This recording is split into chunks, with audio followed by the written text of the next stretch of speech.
शेतकरी मित्रांनो, नमस्कार. आजचा विषय खूप महत्त्वाचा आहे. कापूस बाजारात जे चाललंय त्यामुळे आपल्या सगळ्यांच्याच मनात एकच प्रश्न आहे. आता कापूस विकावा की थांबावं? कारण याच एका निर्णयावर आपल्या वर्षभराच्या मेहनतीचं चीज होणार आहे. तर चला या प्रश्नाचं उत्तर शोधूया. पण हो, पुढे जाण्याआधी अशाच महत्त्वाच्या माहितीसाठी शेतकरी ज्ञान या आपल्या चॅनलला सबस्क्राईब करायला विसरू नका. ठीक आहे, तर मग सुरुवात करूया. आता बघा, सगळ्यात मोठा गोंधळ काय आहे? आपण ऐकतोय की गठणीचे भाव वाढतायत, पण प्रत्यक्षात बाजारात गेल्यावर आपल्या कापसाला तो भाव मिळत नाहीये. मग असं का होतंय? हाच प्रश्न सगळ्यांना पडलाय, बरोबर ना? चला, आज आपण याच प्रश्नाच्या मुळाशी जाऊया आणि नक्की काय घडतंय ते सोप्या भाषेत समजून घेऊया. मित्रांनो, यामागचं उत्तर एका खूप साध्या पण महत्त्वाच्या गोष्टीत लपलेलं आहे. आणि ती गोष्ट म्हणजे बाजारात आता विकायला कापूस शिल्लक किती आहे. हो, याच एका प्रश्नावर सध्या बाजाराचा सगळा खेळ अवलंबून आहे. आणि आत्ता जी माहिती समोर येते ती जरा लक्ष देऊन ऐका. बाजार तज्ज्ञांच्या मते आत्तापर्यंत आपल्यापैकी तब्बल 90% शेतकऱ्यांनी आपला कापूस विकून टाकलाय. म्हणजे काय, तर आता बाजारात विकायला फक्त 10% कापूस उरलाय. आणि हाच आकडा सगळा खेळ बदलतोय. याचा सरळ सोपा अर्थ काय होतो माहितीये? जे व्यापारी आहेत, ज्या जिनिंग मिल्स आहेत, त्यांना वर्षासाठी जेवढा कापूस हवा होता तो त्यांना या 90%मध्येच मिळून गेलाय. म्हणजे त्यांची गरज आता भागली आहे. मग आता उरलेल्या 10% कापसासाठी ते जास्त पैसे का देतील? त्यांना आता फारशी गरजच नाहीये. हा व्यापाराचा साधा नियम आहे जो आपल्याला समजून घ्यावा लागेल. बरं, हे झालं बाजाराचं गणित. आता आपण प्रत्यक्ष आकडे बघूया. आज महाराष्ट्राच्या मुख्य बाजारपेठांमध्ये नक्की काय दर मिळतोय ते पाहू. हे बघा, तुमच्यासमोर प्रमुख बाजारपेठांचे आकडे आहेत. पुलगाव, हिंगणघाट, सेलू, सावनेर, सगळीकडे एक गोष्ट कॉमन दिसते.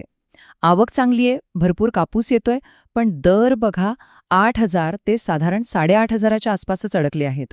सावनेरमध्ये तर 250 क्विंटलची आवक होऊनही दर 8,000वरच थांबला. यावरून आपल्याला बाजाराची दिशा स्पष्ट कळते. आजच्या दिवसाचा विचार केला तर संपूर्ण राज्यात सर्वात जास्त दर कुठे मिळालाय, तर तो आहे पुलगावमध्ये. 8,700 रुपये प्रति क्विंटल. एक गोष्ट लक्षात घ्या, सध्याच्या परिस्थितीमध्ये हीच सर्वोच्च मर्यादा आहे. याच्यावर भाव जाईल अशी अपेक्षा करणं थोडं कठीण दिसतंय. आणि हो, तुमच्या कापसाच्या प्रतीवर सगळं अवलंबून आहे. जर तुमच्याकडे यावर्षीचा एकदम चांगल्या प्रतीचा स्वच्छ कापूस असेल तर तुम्हाला 7,500 ते 8,500 रुपये मिळू शकतात. पण जर कापूस गेल्या वर्षीचा असेल किंवा त्याची प्रत थोडी कमी असेल तर 7,000चा आकडा गाठायला पण त्रास होऊ शकतो. त्यामुळे आपला माल कसा आहे हे बघूनच निर्णय घ्या. ठीक आहे, आपण बाजाराची परिस्थिती पाहिली, आकडे पाहिले. मग आता या सगळ्यावरून तज्ज्ञ लोक काय सल्ला देत आहेत, त्यांचं अंतिम मत काय आहे ते ऐकूया. आणि ही गोष्ट तर खूपच महत्त्वाची आहे. ज्या गठणीच्या भावाकडे आपण सगळे आशेने बघत होतो तो भाव सुद्धा आता उतरायला लागलाय. काल जो भाव 59,600 होता तो आज 59,400 झालाय. ही घसरण छोटी असली तरी हा एक स्पष्ट इशारा आहे की आता तेजीची शक्यता संपत आलेली आहे.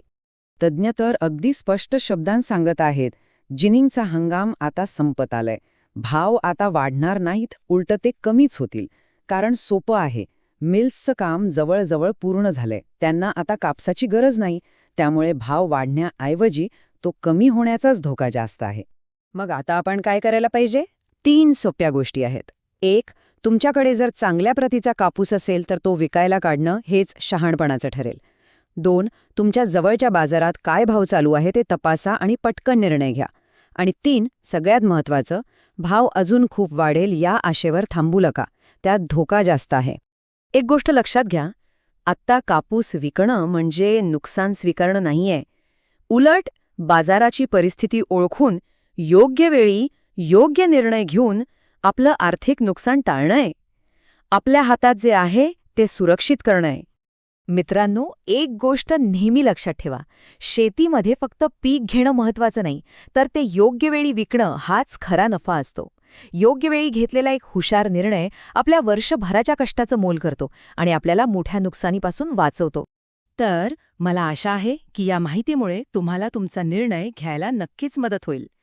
अशाच प्रकारची अचूक आणि वेळेवर माहिती मिळवण्यासाठी आपल्या शेतकरी ज्ञान या YouTube चॅनलला सबस्क्राईब करायला अजिबात विसरू नका.